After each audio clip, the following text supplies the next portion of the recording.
Libertad de contratar, el trabajador inmigrante, culí y su elevación con esplendor en la historia de Perú. Ni hao.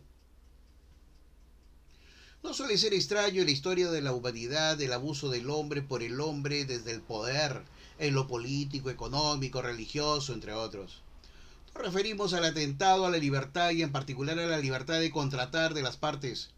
de satisfacer las necesidades legítimamente, de decidir y de elegir de manera equilibrada, no lesiva, de no restringir la negociación, de no oscurecer, ocultar su direccionamiento, opuesto a la verdad, la buena fe y lealtad, llegando hasta afectar la libertad personal con el secuestro, allanando con ello una suerte de ingreso a territorio nacional con mano de obra barata.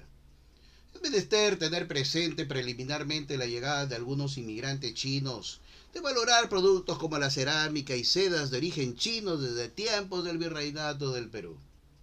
Ahora bien, para abordar el tema central se debe contextualizar la época inicial del esplendor del guano en Perú, por sus virtudes como abono fertilizante. En la costa e isla del territorio nacional en el siglo XIX, allá por los años 1849 a 1874, frente a la carencia de la mano de obra en agricultura, sobre todo en la costa norte y del centro. Haciendas preponderantemente dedicadas a producir algodón y caña de azúcar. El trabajo en las islas guaneras, para el ferrocarril central, en labores domésticas entre las más notorias. Cabe señalar que al amparo del derecho ya se proscribía la esclavitud. Si bien impulsada desde el excelentísimo señor general en jefe del Ejército Libertador, don José de San Martín, se afirmó con el presidente gran mariscal Ramón Castilla, aunque en los hechos se experimentó la transición accidentada y violenta de la esclavitud africana a la explotación del trabajador. Se debe subrayar que el 17 de noviembre de 1849, desde el Estado peruano se dictó la Ley General de Inmigración, que permitió traer en forma masiva y con cláusula de exclusividad en favor de dos empresarios influyentes y primeros introductores de colonos para los departamentos de Lima y La Libertad, don Domingo Elías y don Juan Rodríguez.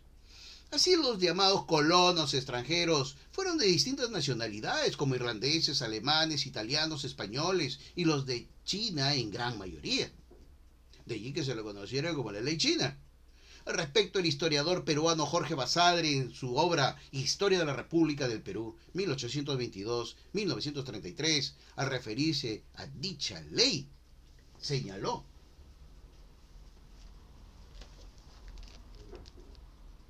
desde febrero de 1850 hasta julio de 1853 fueron introducidos en el Perú, según la memoria que en este último año presentó el ministro de Gobierno, José Manuel Tirado, 3.932 colonos. De ellos, 2.516 fueron chinos, 320 irlandeses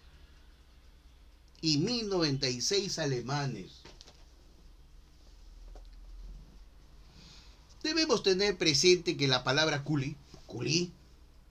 surge para identificar al trabajador inmigrante y no procedentes únicamente de China. Ese fue el caso de los procedentes de la India como de otros países especialmente orientales. Se trató de la prestación de servicios de trabajadores de mano de obra, si bien barata, con la ventaja de ser formados con disciplina, fortaleza y trabajo, que a la larga transparentó el respeto a una cultura ancestral, de valorar a la familia, la fraternidad, la dedicación, competitividad y culturas asociativa, ahorro y de emprendimiento, en restaurantes, aporte a la gastronomía, dedicación administrativa y comerciales en general, además de lo profesional en la salud. Pero volviendo al contrato, se les ofreció a cambio de la prestación de servicios una contraprestación económica, se refería al pago de una remuneración en dinero o en especies como el arroz, que a la larga resultó insuficiente y ocasionó el endeudamiento hacia el hacendado, su empleador, previamente asignado, y también a manera de transferencia, o mejor, cesión de posición contractual, donde a través de este acto jurídico el titular cedente se aparta de la relación contractual respecto al inmigrante cedido. Cedía, imponía sus derechos y obligaciones nacidos del contrato en favor de un tercero, cesionario o nuevo titular. En ese sentido, se dio una salida jurídica ofertando dichos contratos, por no decir a los inmigrantes. A mayor abundamiento, se veía facilitada la contratación con el atractivo adelanto en parte de la contraprestación económica pactada y la firma puesta en contrato que, si bien fuera presentado en idiomas chino y castellano, siendo cuestionable muchas veces en su ejecución al no ser inteligente el trabajador en el idioma castellano, con un contrato por adhesión, significando que el trabajador no tenía sino la alternativa de aceptar o rechazar íntegramente las disposiciones fijadas por la otra parte. Se trató de experiencias contractuales iniciales de 8 años por lo general, a los que se sumó más años, cual renovación de contrato, a través de una atribuida práctica de facto de ficción jurídica de aquella época adoptada por la costumbre y que se vio fortalecida en la experiencia del llamado enganche, si bien distante de los contratos nominados de la época que el derecho permitió, se tradujo en un alistamiento o enganche a cargo de un agente o enganchador con la anuencia o participación de las autoridades. En este sentido, vuestro servidor les alcanza el presente estudio histórico-jurídico que pretende comprender la perspectiva de nuestro derecho interno como del internacional del siglo XIX, ya desde la denominada Constitución Política de la República Peruana, sancionada por el primer Congreso Constituyente el 12 de noviembre de 1823, donde se dispuso que nadie nacía esclavo en el Perú, ni de nuevo podía entrar en él alguno de esta condición.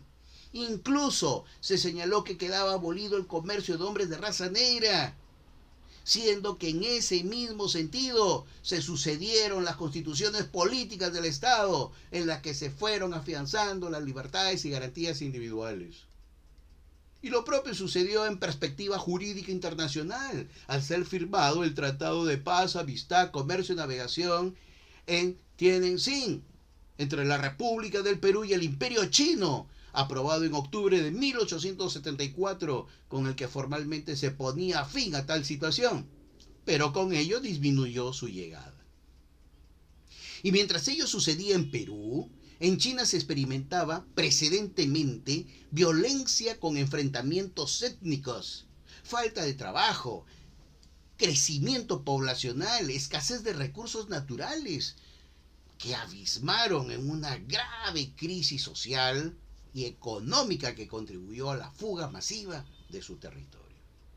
En línea de lo expuesto, se puede advertir que aquel contexto fue propicio para el engaño y aprovechamiento de la necesidad que premiaba a los trabajadores inmigrantes o culis, expuestos al ejercicio abusivo del derecho y al supuesto de legítimo interés de las partes, de conductas opuestas a consideraciones de interés social, en lo público, en lo moral y en lo ético, que se tradujo a la larga en un claro atropello a la dignidad de la persona, a condiciones laborales de contratación inaceptables, de explotación, de acciones abusivas, hostiles y discriminatorias, sumadas al desconocimiento del idioma, despojarlos de sus documentos que daban cuenta de su identidad, imponerles nuevos nombres o apellidos, incluso del hacendado que los empleaba, de injustificable afectación a la integridad, como pérdida de vidas. Tengamos presente que nuestro país cuenta con una importante presencia histórica, aporte cultural de China y objetivos realmente evidentes de contribución a la economía de Perú, por lo que motiva a vuestro servidor espiritualmente y con proyectada sabiduría rendir culto como corresponde a los ancestros. Siendo así, dancemos como el dragón y el león. Actuemos con nobleza, honor, valor, fuerza y armonía, amparados en la sabiduría, con espiritualidad. Seamos los protectores y defensores de la patria, ahuyentando toda maldad y desgracias encaminadas, ¿no?, al mal, sino por el contrario, conducirlas constructivamente hacia la prosperidad. Seamos la causa, no la consecuencia.